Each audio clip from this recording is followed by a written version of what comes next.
semifinals at Smith, 2006. On your panel is Carrie Baldwin. Sorry. Mandy Smithberger, Danielle Morello. My name is Ann Halsey, and this is Mal Sorrell. I'm your chair, and I would like to call up Ms. Amanda Fuller. Oh! Sorry, I just can't wait. I would like to call Mr. Migliaccio to begin this match. Thank you, Madam Speaker, for calling me up here, this wonderful panel. Smith for a fantastic tournament. Most of you guys' house for coming out and watching like, hey, it's going to be a great round. Side Up was going to be a great option in this case, I'm sure, and Amanda for being incredibly amazing all week. So we actually just wrote this case. Amanda was telling me about this idea, and I was like, I have to run this because I love talking about society and social structure. I love it. So this is going to be a pretty interesting case. What we're going to say is that public schools in sexual education classes ought to teach masturbation. I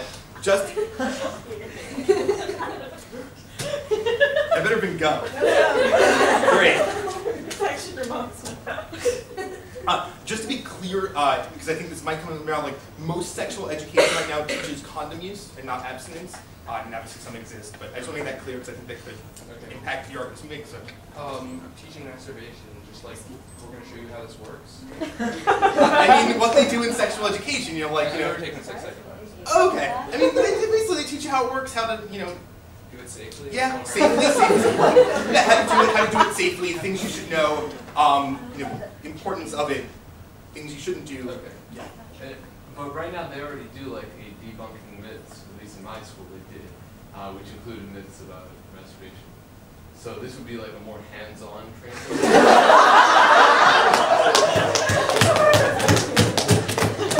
I'll go with more thorough, and a lot of schools don't. And a lot of schools don't do this. I like it all. So. Sure. What are the ages for sex ed? 10th grade, 11th grade.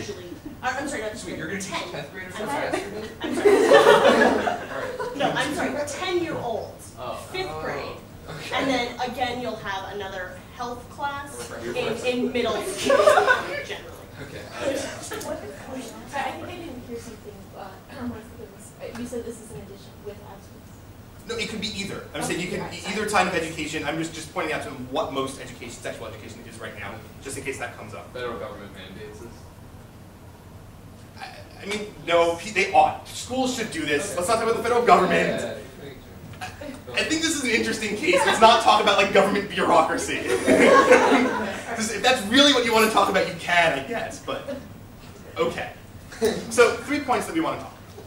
And the first thing we want to talk about is sort of basic health, right? Understand that this is very safe satisfaction.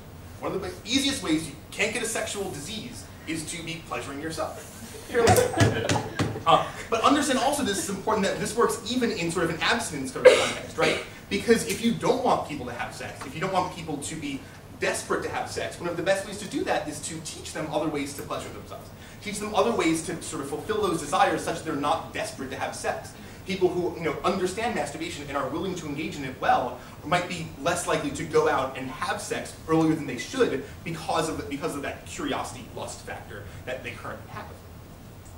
Second thing I want to talk about in this point though is like seriously the general benefits of masturbation. Like you were less stressed and a generally happier person, less aggressive when you masturbate on some sort of regular basis. Like it doesn't have to be all the time, but at some point, no, it makes you happy. It stimulates good things within your body when you masturbate and are stimulated. And we think that's something that's really important. This is something that's beneficial to students on that basic level. The third thing we want to talk about in this idea, though, is the idea of like learning how to do it correctly, right? This is actually really important. There are apparently a lot of really bad things you can do, especially in female masturbation, that you just wouldn't know naturally. I didn't know this until about 2 minutes ago, but Amanda tells me that like you should never use Vaseline because if you as a lubricant when you're masturbating because that would lead to almost immediately to bacteria infections. That's really bad. I would imagine bacteria infection is a bad thing, right? I wouldn't have known that. I don't think most people would automatically know that and think to themselves Vaseline leads to bacteria infections. That's something a school can teach you that's really good. Prevents you from doing something that's harmful to yourself, and we think that's good. The final thing under this idea though here is avoiding sort of bad experiences masturbating, right? Because the idea of pleasuring yourself is, I don't know, in the air. You may have seen movies like American Pie or any other teen movie ever. And so people will think people understand this exists. People, though, if they're doing it the wrong way, may A, hurt themselves, or B, just find it very difficult.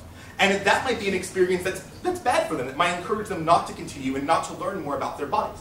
We think learning and understanding your body is a good thing, and if the school is able to teach you and help you in this and avoid the pitfalls that might occur if you're doing it without guidance, we think that's a really fantastic thing. The second thing we want to talk about are your relationships with other people, and we think this is incredibly important. Understand that knowing how to please yourself is the absolute most important thing in understanding how to make sure others are able to do it. For men, this is fairly uncomplicated. Very lucky we are. However, though, if you don't know better, and a lot of women have, if they haven't masturbated, have never been able to bring themselves to climax, then don't know how to teach other people to do it.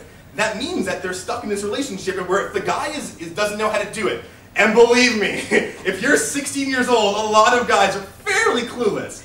That means that you're going to be in an unsatisfying relationship. Number one, this is just generally bad. But a few things under here, like, sure. How many 5th graders are failing to satisfy their sexual pocket?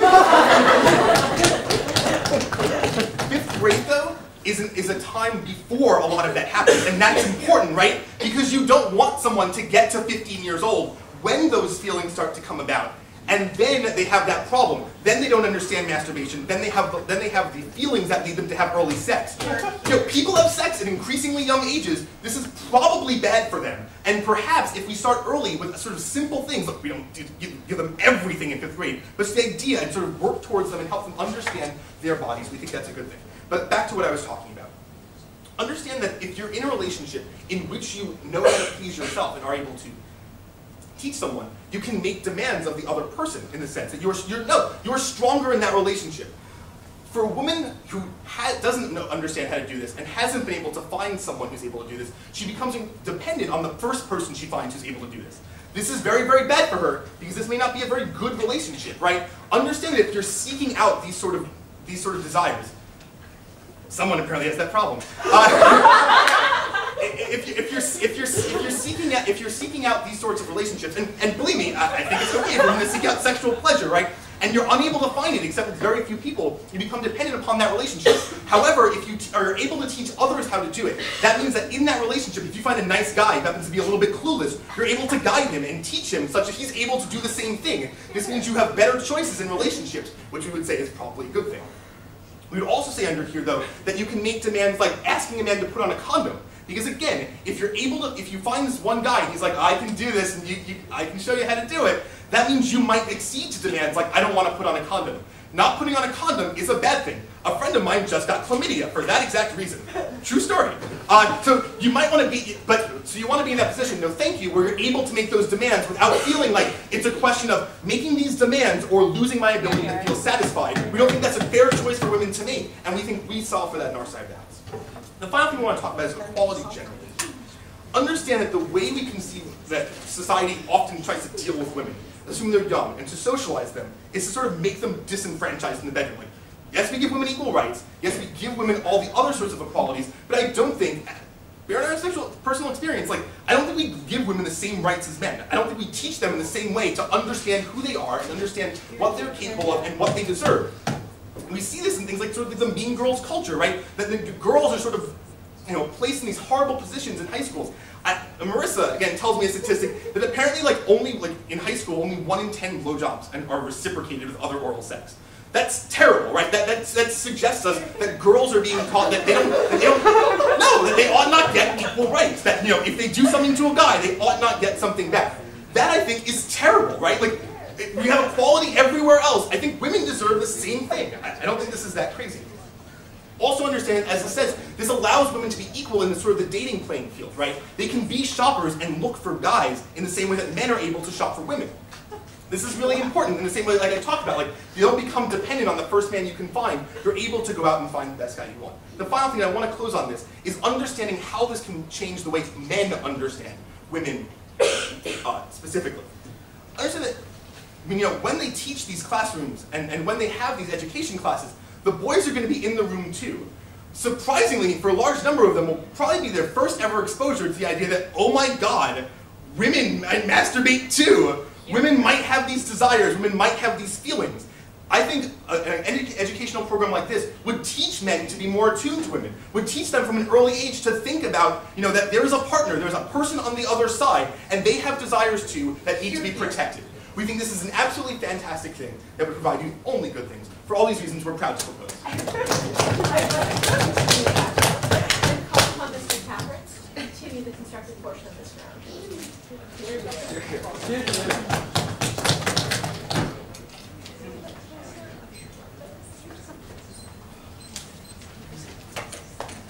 Thank you so much, this most august house, for being here to watch us. You guys for staying with us through these tough, tough times. You guys... What?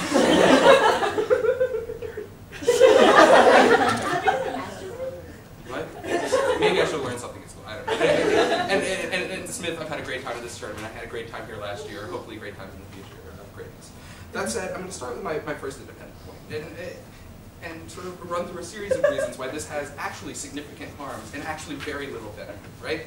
This isn't necessarily, I think it's highly unlikely that this is something you actually need to learn in class, especially in 10th grade. Masturbation is very specifically personal, right? Like, different things work for different people. Different things are like, no, I'm honestly being serious. Different things are likely to get you off. Like, you might want to masturbate with your feet. That might be the only thing that works.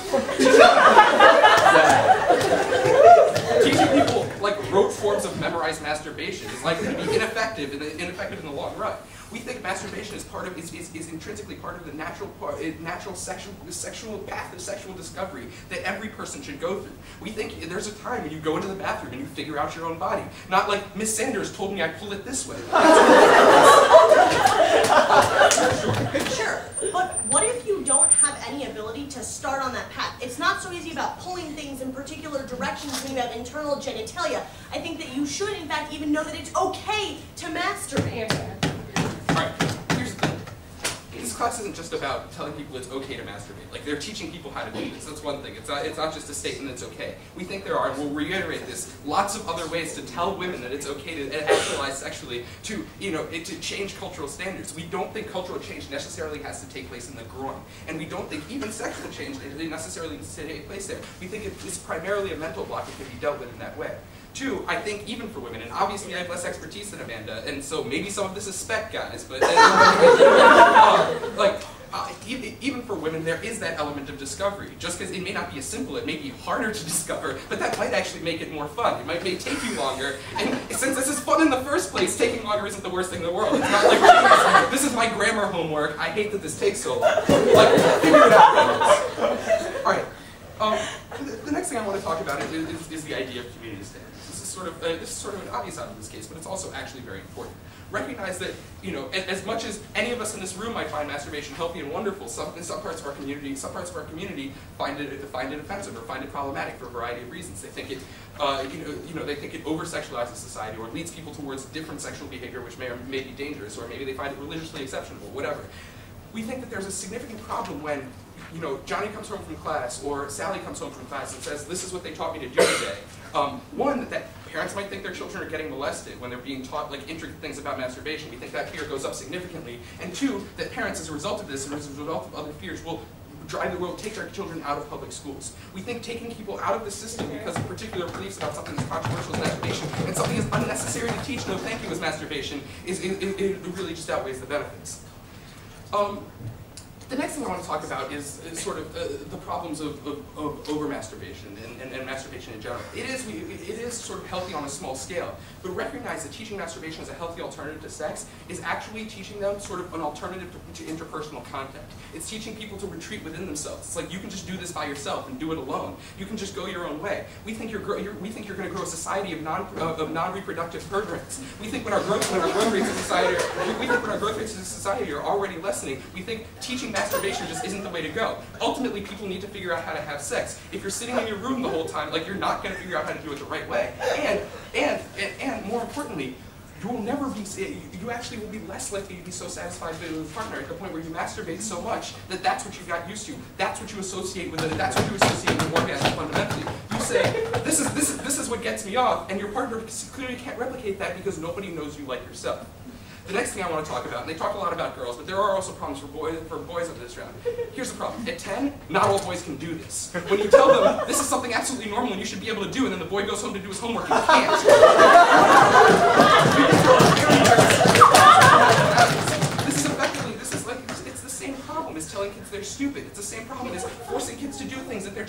to do. Think about all these boys at home crying. With rug burn, physical crying. You're doing things that's just not working for them. No, thank you. I know we're at Smith, I know we care about girls, but boys are in pain here. Yeah.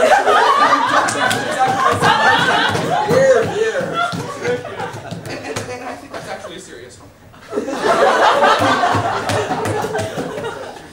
The next thing we talk about is sort of masturbation as an alternative to sex. I think our society, and I've talked about this before, but I think I'll reiterate it a little bit.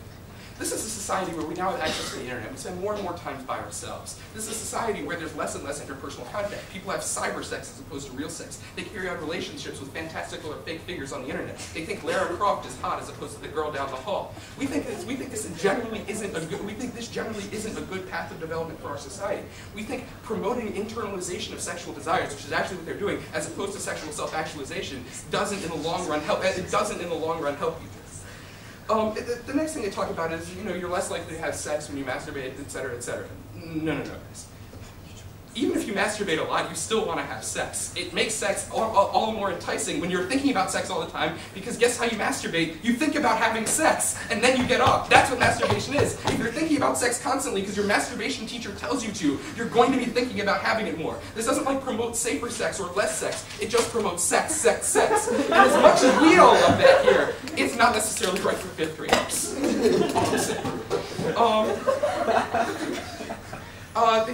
They talk about the lessening of stress. One, if you're not good at it, your stress will go up dramatically because it's like a fundamental human thing that if you are as a girl unable to orgasm, or as a boy because you're 10 unable to orgasm, a boy because you're 10 unable to orgasm, we think that will raise your stress levels dramatically. Because this is worse than failing at science or math. This is failing at being a human being. I'm gonna not have babies in the future because I can't do this. Sure.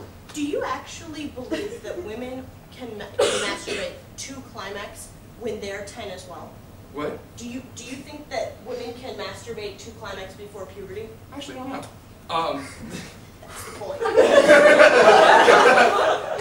Okay, so maybe women can't masturbate. That makes my case actually stronger. Thank you, Amanda. Yes, minor ignorance on my part. Massive problems for all the kids here who are having trouble masturbating. I'd rather have a little bit of minor ignorance on my part about something I don't need to know. I don't need to be thinking about 10-year-old girls masturbating. That's sick! Sick! I'll accept a little bit of ignorance in exchange for people feeling better about themselves in the long run, not being overstressed, having fun, hurting themselves, etc. The next thing you talk about is safety, and they bring up this Vaseline point, etc. You can do this without teaching masturbation. You can say, girls, don't put Vaseline in your vagina because you get an infection. And that seems pretty simple. Guys, don't use, the claw because you get an infection.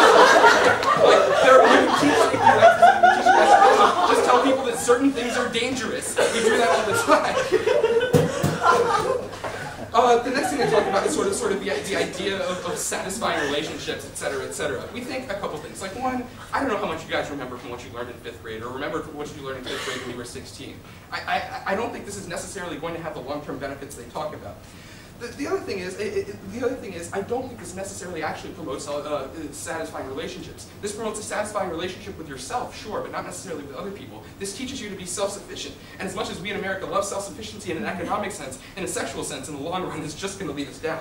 I don't think that necessarily this is going to in any way sort of make your partner better at helping you, or make you better at giving orders in bed, or whatever they claim on their side of the house. I think that in the long run, what this is going to do is teach you how to help yourself. Now that's true, but that doesn't mean you'll know how to help somebody help yourself. I don't know if any of you have ever tied a tie, but tying a tie for somebody else and tying a tie for yourself is fundamentally different activity, right? And just because you know how to tie a tie for yourself doesn't mean you know how to tie it on somebody else. I think that's pretty reasonable. The next thing they talk about is all this sort of analysis about female dependency and sort of the problems of women in society. Listen, there are other ways, and especially later times, to give women sexual confidence. There are other things we can do. We can say it's okay to actualize yourself sexually. Don't make faces at me. We can say it's okay to actualize yourself sexually. We can say it's right and good for women to have orgasms without necessarily teaching them specifically, the textbook way to get themselves off. We think that's unnecessary, especially in 5th grade.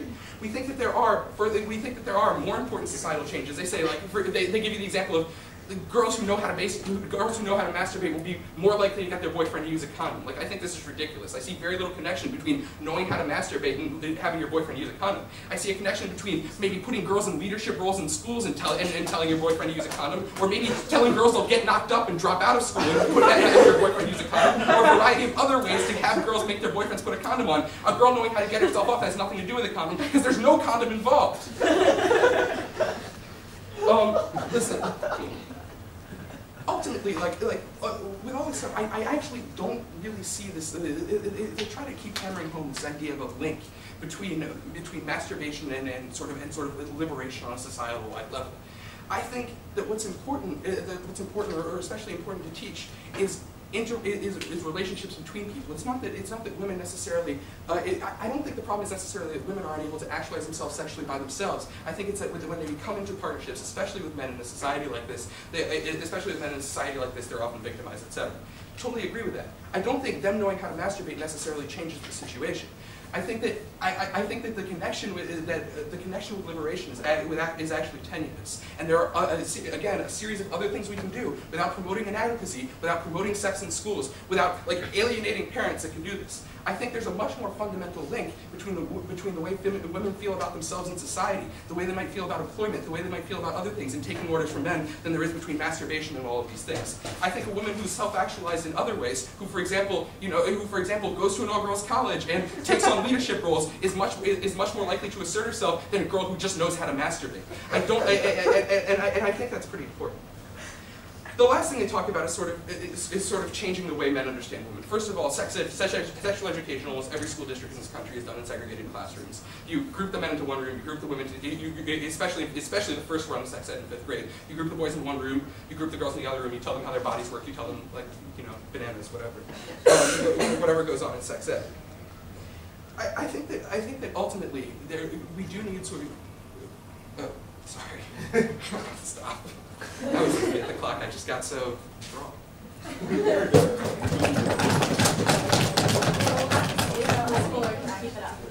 I would like to call. I don't do it until I'm after 10. I always wanted to say that my name was Amanda Fuller and I'm a proud masturbator. And now I've said it. I think that when we read this case, the women were entertained at the very concept of having this talked about, and the men each did this. And I think that that's one of the problems, right? Because Zach challenges a link. And what I would tell you, the link between masturbation and the larger things we talked to you about, is that knowing how to masturbate tells you that you are an independent, sexual being that is allowed to have pleasure without a man or woman. But we also talked about how men's masturbation is significantly less dangerous because they are endowed with external genitalia. So, can't aim, whatever. And the problem here is that when masturbation is kept out of the loop, then women's sexual pleasure is stigmatized and also kept out of the loop, right? Because what I can tell you is that a lot of times it might be very possible for a man to receive his first orgasm without a partner, but for women this is less likely, right? Because simply because it's very difficult. I don't really know the statistics on this, but I would tell you that even if they receive their first sexual experience and sexual climax with themselves, chances are it's far later, far more confusing, and far more traumatizing probably to get there than it was for a man, right? And I would tell you that this simply tells them that their sexuality should continue to be hidden in the ways that they've always been told that their sexuality should be hidden, right? And I do think that there is a really important link between our behavior towards women in the bedroom and then our behavior towards women in the boardroom, right? Because when we don't think of our wives, our daughters, our sisters as equal partners in the bed, then we certainly don't really respect them in the room, even if we want to say that we do, right? Even if we want to say they have equality of rights, they can have education, the fact that they can't have pleasure, the fact that they are actually just a channel of procreation and not pleasure, is actually a real problem for how we conceive of it. So the first thing that we hear is that you don't need to learn this in school. Firstly, what I would tell you is that it's actually important that we teach these things to people at the age of 10. We teach sex already at the age of 10, so I don't think that this is all of a sudden very new because we're just introducing masturbation without any other context. This is a sexual education class that we give to 10-year-olds. But why is it important that we give this sexual education class in general before these children hit puberty? No, I don't think they'll be assigned homework. Come in a jar and bring it in to prove you did it? Like, that's not gonna happen, right? Like, yes, it's you. No. Like, no. I don't know if you want to defend that. No. Okay, go for it, sure. Sure. Maybe you're not assigning them specific homework, but if you say, guys, there's this thing you can do by yourself, you don't even need to convince somebody to do it with you, just go home and try, like, people are going to go home and try it out, and then they're going to fail, and that's If I were a responsible teacher, I wouldn't say, yo, kid before puberty, go home and try this. What we do with sexual education, we don't teach them about sex and say, go see if you can't impregnate someone, right? Like, go challenge if you could break a condom. Like, that's the fact of the matter. What we do in sexual education classes is give a template to understanding for the things which are about to happen in puberty. Right? These are confusing, challenging changes. Your body is doing this thing, and like, what? Why do I like that girl who used to have cute? Like, it's confusing. This is what we recognize in human child development. We recognize that, like, puberty was a challenging time for them, and we should give them a template to understand that. When we don't give them a masturbation template, we tell them inherently that if they're having these feelings towards other people, they have to go to those other people and do this. This is one of the problems that we're seeing younger and younger women getting pregnant, that we're seeing more and more people getting sexual transmitted diseases. They, A, don't have the power to, like, actually make demands in relationships, and B, are so confused that they think they need this other person on both genders that they're actually making bad decisions. This is why we give templates to understanding so that people are making good decisions when they're confused, right? That's why we should give them this understanding before they're confused, not after they make a series of bad decisions and hurt themselves in tremendously real ways, and then be like, oh, by the way, I could have told you how to do that better. That bacterial infection you got, not really necessary, but I kept you in the dark because it was a natural progressive discovery that Vagisil works, right? The second thing that we hear into this is that this is a natural path of sexual development. Like, I've already addressed this. It's not that intuitive or apparent what's so natural about this, right? And the other thing is that the natural tendency is to go to other people and make bad decisions. We talked about why you should also understand that pleasure isn't just, you know, a concept that has to be, you know, somewhere else. The third point is that it's okay for this process to be slow because it's supposed to be enjoyable. This isn't enjoyable for a lot of people. And this is going to get graphic, so just hold on, okay? A lot of times when we see movies that teach us about this, we think that maybe that's a good idea, right? After the American Pie incident, someone actually received third-degree burns on their genitalia because they tried it. Dumbass! But this actually was like an adult, like this was a teenager, right, who did this. But more importantly, what I would tell you is that there are really serious ways you can hurt yourself as a woman by putting things in there that shouldn't go in there. And the fact that that is actually intuitive is unfortunately true. And I would tell you that it's not a process of, like, it's not a matter of it being slow and it's okay because you're enjoying it. It's a matter of being dangerous and painful and traumatizing and leading to associations with sex that we don't want our little girls to have anymore. We don't want our men to have it anymore either, but we would say that it's much less likely that they do. The second thing they talk about is community standards, right? They're like, we already live in an over-sexualized society, parents may suspect molestation. I did not advocate at any point in thinking of this case, joking about this case, actually deciding to run this case, writing this case, or anything else, that these teachers should masturbate for the children. Good. That's out there now. That's not masturbation, that's mutual masturbation. You will learn that. No. The fact of the matter is, this was actually a concern when sexual education went into the classrooms. A lot of parents sat in and watched these things. If they're really worried that, you know, this is happening, they can continue to sit in. But the fact of the matter is, community standards aside, this has actually been discussed. Like, sexual education is already in there. What Chris and I are talking about is an actually sexist, unfair absence in what we've already established. So making arguments about sexual education don't really have relevance as to why we should include masturbation in there. The third thing that we hear about is over-masturbation, right? You're teaching them they can do this. Well, the other thing that I do think is natural, and we've seen some men predominantly, but women maybe. Women are so much better than men. No.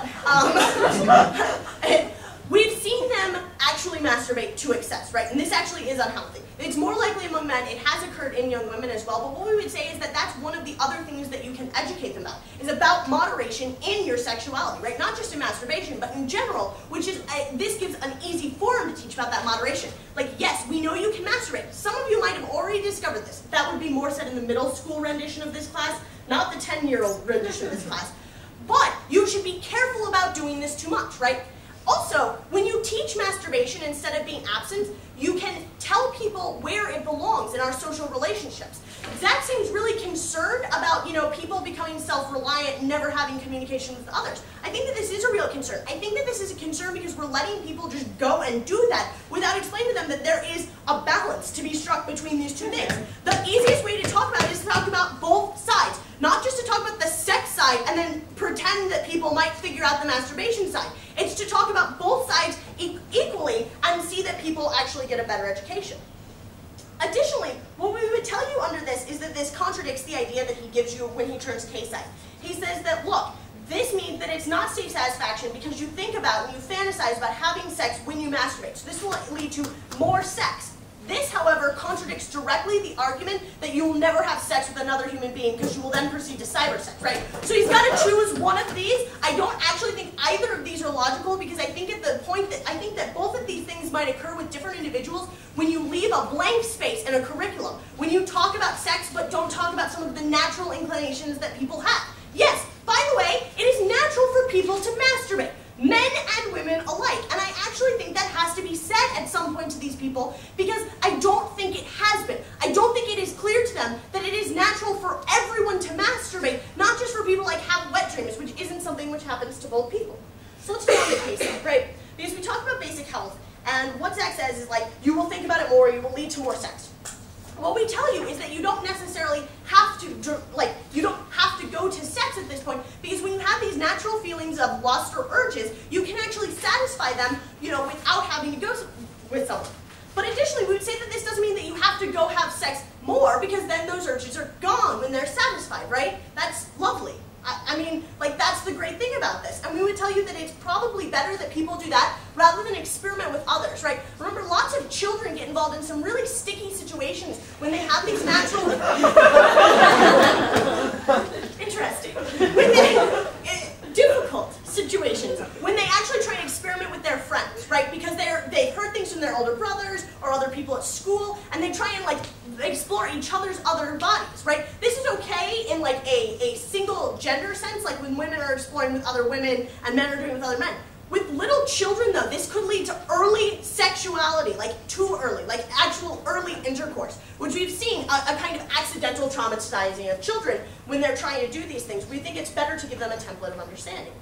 The second thing that we talk about is relationships with others, right? And we talk about how you can teach others. Zach says, well, tying a tie is difficult, and just because I know how to tie a tie doesn't mean I can teach you how to tie a tie. But if you don't know how to tie a tie, you certainly can't teach me how to tie a tie, right? And that's actually a big issue, because if I only go into a relationship and I don't know how to pleasure myself, this is not a concern, and not a concern, and I don't know how to pleasure myself, and my partner comes and he's like, well, I've never gotten a woman off, and I surely don't know how to, I have to accept that situation because there's no one here with the toolbox to teach it, right? There's no one here who can say, well, this feels good or this doesn't feel good, etc. I would tell you that that's more important than having to be dependent on another individual. But what does this also mean? Imagine that I go into a relationship and find someone who can pleasure me, and I, otherwise don't really know how to do that and don't really have any faith that someone else would. If this is an unhealthy emotional relationship, I shouldn't be trapped into staying in it for my physical satisfaction, right? And I think that that's equally important.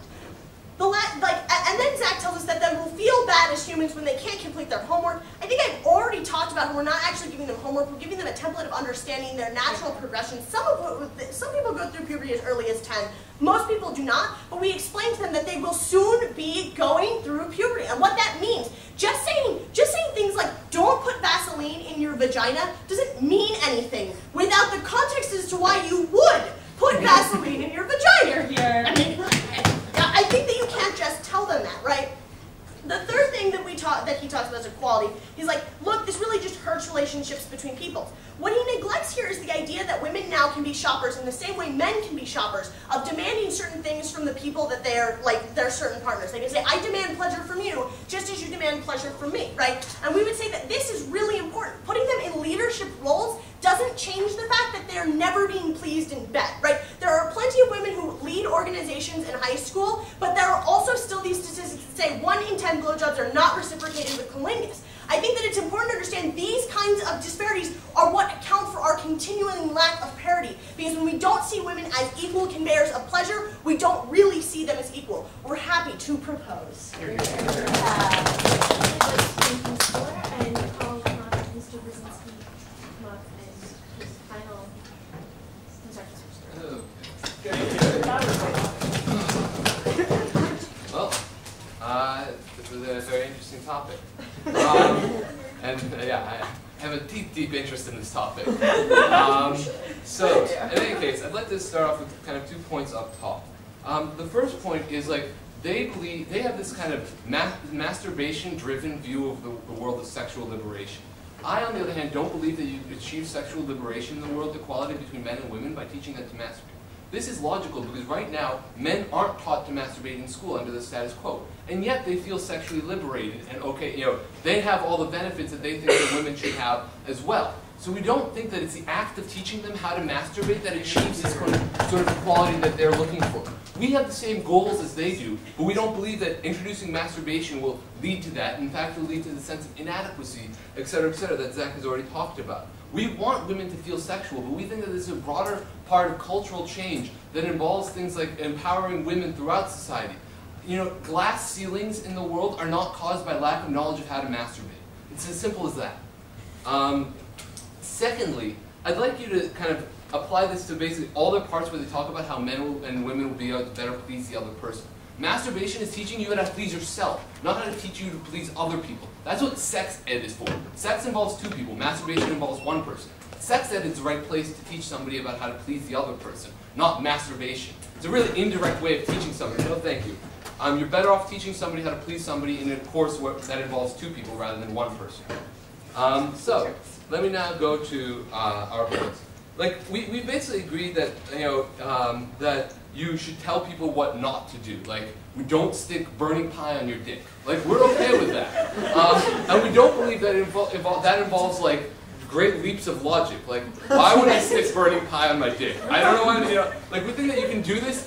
What they're actively proposing is a proactive teaching of how to masturbate. What we're comfortable defending is teaching people safety and what to avoid doing. Don't masturbate with sharp, pointy objects.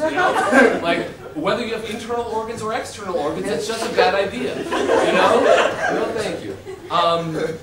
So I think that's really important.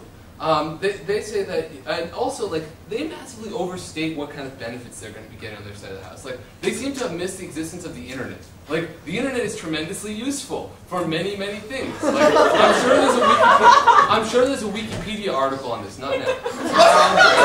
No thanks. PMR. Okay. And a lot of the benefits that they're talking about, they're going to get through sex ed or a proper system of sex ed, which we're happy to defend. But they ignore, they actually largely ignore the sense of inadequacy that their policy can engender. Because what they're doing is not telling you things not to do, but telling you things you should be able to do. And regardless of what age that is, it doesn't take into account both differences in personal development and differences in personal taste. We think that teaching people a one-size-fits-all system of masturbation is not good. And in fact, it will cut short further self-discovery that will lead people to figure out what's best for them. You're going to be giving them a template saying this is what you should be doing, and therefore they won't try doing other things when we think trying other things is good. We're all for experimentation of all sorts of types. No thanks. And you also make people feel kind of inadequate, and I think that they wholly miss this point. If you tell, it's not just a danger of rug burn, it's a danger of lack of self-confidence. The very same things that they're saying is incredibly important is exactly what you lose when you tell people that they should be able to do this at this age, or you promote the culture of telling people that they should. They say, well, we'll teach them about this really awesome thing that feels really good, but we're not going to but they're not going to try it. Of course they're going to try and do it. Like you've just told them about this way of self-pleasuring yourself. Of course they're going to go home and try it, and when they can't do it, they're going to feel bad. They're going to feel unusual. They're going to feel wrong and different. And we don't want that. Go for it. Would you rather that people are going out and trying sex or masturbation? I mean, I think you should, that's a false dichotomy. It's not like you're going to be, by not teaching them how to actively masturbate, they're suddenly go over and knock up Susie next door or, Johnny next door. That's not the alternative.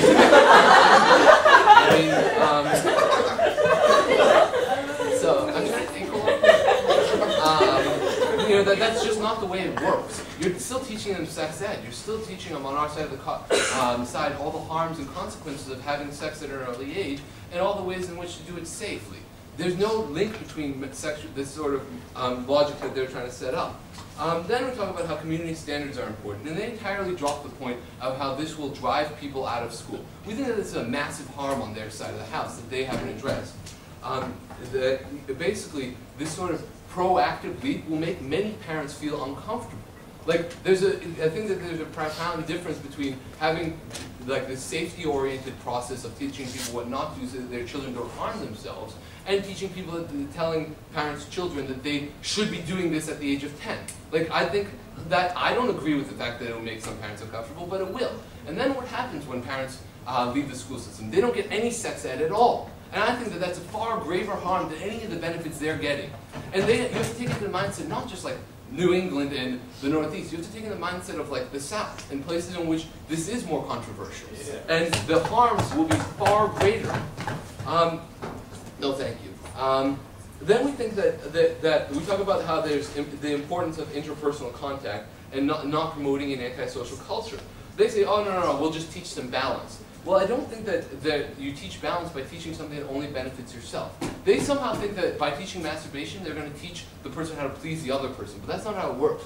We should teach that in sex ed how to please, somebody else. But masturbation doesn't teach somebody how to please the other person. It only teaches you how to please yourself, and that's not the kind of culture that we want to promote. And they also miss the fact that there's a correlation between masturbation and actually being bad in bed. Like, it is statistically, boys who are more likely to masturbate are more likely to come quickly. Like, that's just the link.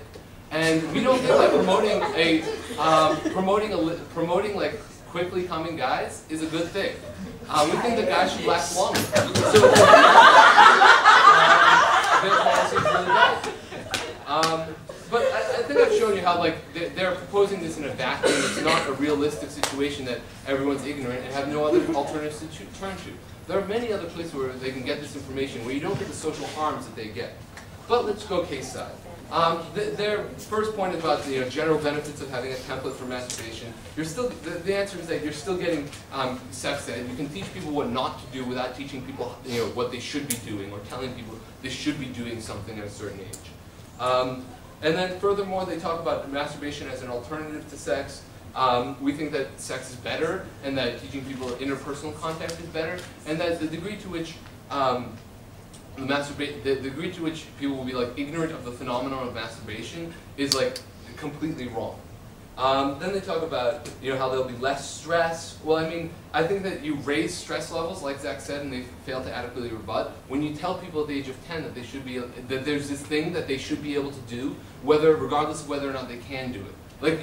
No matter how you phrase it, telling somebody that there's something that they can do that will make them feel really good and thank you is going to make them want to be able to do that thing. And therefore, when they can't do it, they'll feel bad. And we don't want to engender this culture of sexual inadequacy in our 10-year-old children, which is what they want. Then they talk about how it's crucial to satisfying relationships. First of all, I don't think that that's true. I think that satisfying relationships are formed from a variety of other things, that sex is not the crux of any satisfying relationship. And I think that relationships have to be satisfying on a whole number of levels, and they're promoting a culture of equating sex with relationships. No. But moreover, it doesn't make you better at giving head, and it doesn't make you more liberated and empowered, which is, I think, what they try and frame as their biggest impact. The idea of sexually liberating and freeing women from dependency on men. Which is what they really mean. They don't really care about men being dependent on women, but that's not what it happens. Because masturbation isn't the key to it. Because if it were the key to it, then men would feel just as dependent on women. Because men don't get masturbation education right now. And yet, do you see what I'm saying? Going with that? So we have a whole bunch of, no thanks. We have a whole bunch of responses to this, which I've already stated most of. We agree that sexual liberalization is good, but you promote sexual self-confidence in a variety of other means, which they haven't dealt with. It's a matter of societal-wide culture, not a matter of like individual masturbation classes. Double standards in the virgin whore dichotomy is not caused by lack of masturbation education in 8th grade. It's caused by a broader screwed up development of the Western world, really. No thanks. And I think that we have to do a whole variety of other things to end this, and not teaching women. That teaching women to be sexual beings is not through the groin that you do it. You do it through promoting empowerment and confidence. And you, in fact, only increase the objectification of women by telling them that the key to their happiness is through masturbation, which is what they're arguing for. Sure. Doesn't the virgin whore dichotomy come from the fact that whores enjoy sex, and that's bad, and virgins are those who don't enjoy pleasure? I mean, we're not for women not enjoying sex, but we don't think that actively teaching them masturbation is the way you achieve that. We think that you have all sorts of guilt-ridden Western society problems, that you need broader cultural change. You need sexual liberalization on a whole wider front than the 10th grade classroom. No thank you. So I think we've shown how their kind of benefits of promoting healthy relationships don't exist because masturbation is about yourself, not your other partner. Therefore, you don't know how to help the other person. That sexual liberalization is not derived from masturbation, that the kind of benefits they hope for won't be achieved. For these reasons, we're proud to oppose. I'd like to recall the leader of the opposition to open the rebuttal questions. Here.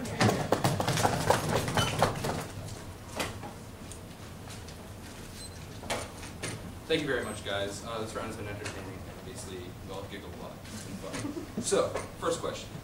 Is masturbation the cornerstone of female sexual liberation? Because a lot of their case rests upon these benefits, and I think Piotr brings this home really well. Like, there are obvious harms to their case that they just kind of refuse to deal with, like the community standards issue, like the issues of inadequacy, like a variety of things. So in order to deal with these harms, without dealing with them, they have to present massive benefits. Those benefits, which they attempt to present on their side of the house, is the idea that women will feel more self-actualized, that women will be better prepared for relationships, that women will be better able to engage their partners, etc., etc., etc., that they'll be more equal in the boardroom because they're now equal in the bedroom. Get this. A lot of that stuff comes from, and especially can and should be taught, not in masturbation class, but in sexual education class. If you say to girls, like, girls, it is right and good for you to enjoy sex. It's right and good for you to have an orgasm with your partner. It is unnecessary, fundamentally unnecessary, for you to teach them how to masturbate by themselves. What we do, they talk a lot about benefits for relationships. I think Piotr does this really well. He says, listen, relationships are fundamentally about two people. You need to sit down, girls and boys, and say, listen, both of you should get off when this happens. Not, listen, like, this is how to get yourself off. Making people withdraw within themselves, making them fundamentally self-sufficient, doesn't necessarily make society come together more. It in fact makes society, it brings society further apart. People might masturbate earlier, masturbate more chronically. Like, these are all serious problems. They get less good at sex, less interested in sex with their partners, less interested in sexual actualization with their partners, because screw it, I can just get it myself. Girls, I don't think you're necessarily going to see this as more demanding from girls.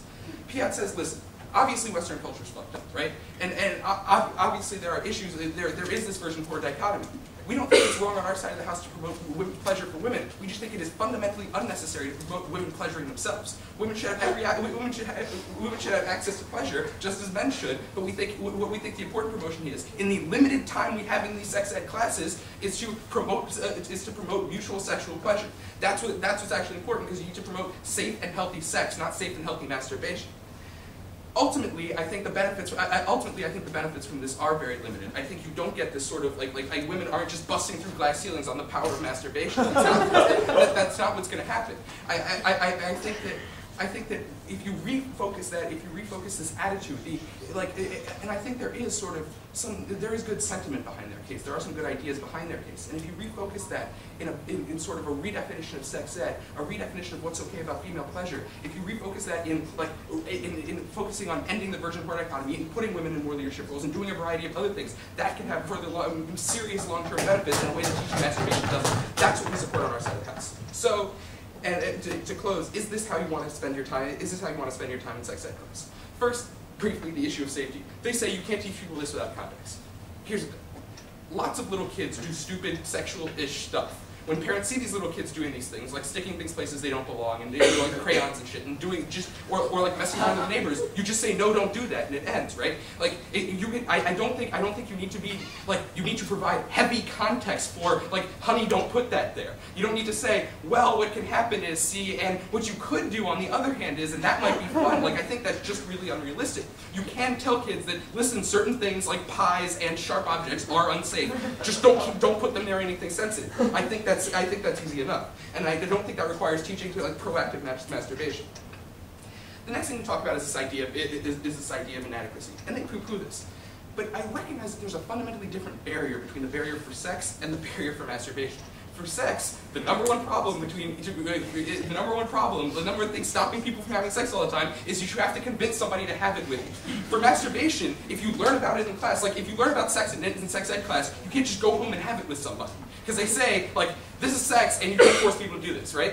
But then they say, this is masturbation, and you're just like, wait, I can just do this in my bedroom? Like, you will be prompted to try this. It sounds fun. The barrier to success sounds very low. The harms sound very low, so you're going to try this. If you can't do it, I think those feelings of inadequacy are very real. I think the dangers of attempted overstimulation, I think that all those dangers are very real. They can poo-poo this as much as they want, but it's actually a psychological harm we're going to be meting out to our children. And the thing I want to close on is this idea of community standards, right? We say people already find sex ed controversial enough. They say it already exists. Recognize it's highly controversial. We think raising further barriers to parents keeping their kids in sex ed, some cities have opt-out programs, some people opt out from schools. I think raising these further barriers creates further dangers. It creates further dangers. It alienates people further from the public schools, alienates people from this, like, Massachusetts elite that wants to, or Connecticut and Pennsylvania, West Coast elite that wants to, like, teach people to just have sex constantly. I'm from New York. Haverford. I was guessing.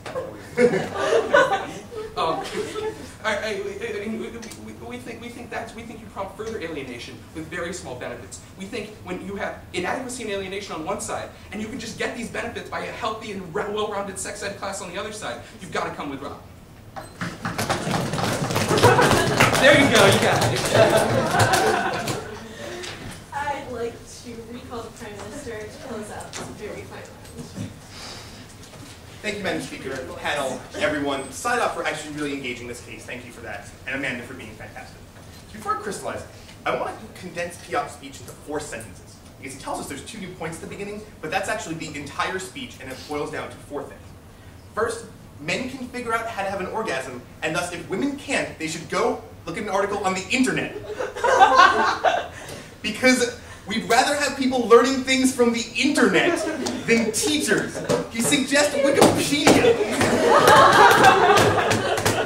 Everything on the internet is always true, portrays the entire side of the story, and portrays it in a good way. You guys can defend that. He says we shouldn't tell kids, it's bad if kids try this right away. Amanda tells you, we tell you about the route. We don't tell them to, like, go have fun, right? We don't tell them, like, okay, kids, Johnny, go home, start masturbating. This relates also to Zach's rug burn up. Remember, though, we also, at the same time, we're teaching sex. We don't tell the kids, go home and have sex, because that would be stupid, because they're 10 and can't do it. Even if kids wanted to do it at 10, they can't do it for the same reasons that boys can't masturbate. Same problems. This leads to Piotr's 3rd sentence, which is that we want people to learn about this in the context of sex rather than masturbation. Because the best way to start exploring and understanding, and what we want kids to learn, is that where you should start is with sex, and never masturbation. Because it's a great idea for 14-year-olds to think, how am I to understand the body? How am I to pleasure myself? I'll have sex. This, again, is a bad thing. That if we teach people that they should try and start to understand their body through masturbation and then later come together with people, then they might not have the urges to have sex really early on, have the damaging and harmful sex that the man talks about that sort of stunts people's growth and understanding of their bodies. But Piotr's final sentence is that this is a big problem. This can't possibly solve everything. And so we can't pick this up because this doesn't solve everything in Western culture's problems. We concede that. It doesn't solve all the problems. But what Amanda and I've told you throughout the round is we've given you a link between how this is an important piece of solving our culture problems. This is an important piece of making men understand women and creating understanding in our culture. That's incredibly important. When men understand women as sexual beings, understand that the virgin-whore dichotomy is a lie and a terrible thing that men perpetuate on women, then at that point we can move forward. Men can truly understand women. They keep saying that this is their big line. Social change can't take place in the groin. Amanda tells you that's exactly where it has to begin, because until that happens, women don't have the same respect, don't have the understanding from men, and that's a problem. 3 questions I want to ask. The first thing I want to ask is, how do we teach people well? How do we make sure that people are able to understand and have a good understanding of their body and sex? We tell you, that the reason why we teach kids early and when we teach about sex early is so that people understand these things when they go into puberty. They keep saying, figure it out yourself. It'll be a fun process. Like, number 1, we keep telling you that no, sometimes it's not fun. People have these people are getting these, images that they should be doing this. They should be learning about this. The American Pie example is actually fairly good. Like, people see this on TV. Do you want people learning about masturbation? Because again, they tell you they're going to start experimenting. This is their big thing. Like, they're going to start figuring it out. Do you want them learning from TV or the internet, or do you want them learning about this in school? I would pick school. Maybe I'm crazy, but I think we might be able to give them a better understanding, a safer understanding, if we're able to teach them in schools and not in watching the latest teen movie. Also understand that what this does here is it acknowledges the orgasm and how important that is. Remember what they also tell you, like, you can prevent kids from being unhealthy if you just tell them, don't put Vaseline in your vagina and don't put your dick in a pie. You could tell them these things. I believe they might confuse, I'm serious, I believe kids might be confused if you just tell them these things and might not tell them what context they might be doing them in. Like, that's the thing, it's like, just tell them. No, people have to understand what's going on. Why are they doing these? Why are they doing these things? Why would I want to do them? And what are they leading to? Because that's key. There's a reason why people are masturbating. There's a reason why people are having sex. Because they're trying to get to an orgasm. When you understand that principle, when you work from there, then you have a better understanding of the body. Then you have a better understanding of what's going on, and you go through puberty less uninformed, less thinking about, I feel these feelings and I don't understand them. The second question I want to ask is, how do we make better relationships? Because Zach especially is really worried that everyone's going to masturbate. And there's going to be no interpersonal relationships whatsoever. There's not going to be any sort of ability to get out of a room, and they're just going to be sitting in front of the internet. You said that, you're talking about the over-masturbate, the rug burn problem. Again, the rug burn up. They're just going to sit there and masturbate. There's not going to be interpersonal relationships. What Amanda tells you is that in a school context, you're able to put masturbation into a context. You're able to say to people, this is how masturbation works within a sexual relationship. This is how masturbation works within something that's important. We think that's a good thing. We think that means that people understand masturbation, understand sexuality on a broader scale. Understand that people have desires and they need to be fulfilled within relationships. Zach says, how dare we think that sex is an integral part of a romantic relationship? No, it's an important part. If someone's not being satisfied by their partner, if someone's unable to teach them that, then they're going to have problems within that relationship because people do seek that out. That's a key thing that they don't understand. They keep going back to this tie example of the tie, you can't, if you know how to tie a tie, doesn't mean you can teach it, but you better understand it. It's the experimentation that comes in it. They keep saying well, you're going to teach me this rote way to masturbate. But understand that masturbation is oftentimes the best way to understand what makes you different, what is good for you, and being able to teach your partner that. Because they don't understand that, they don't get to all of our links about how we protect women within these relationships. How, if they're able to understand their bodies and teach people, then they're not put in these horrible situations where they feel the need, if the one person has been able to satisfy them, that now they have to stay in that relationship. We think that's something that's problematic. We think women need to be able to defend themselves, and we think that's something that doesn't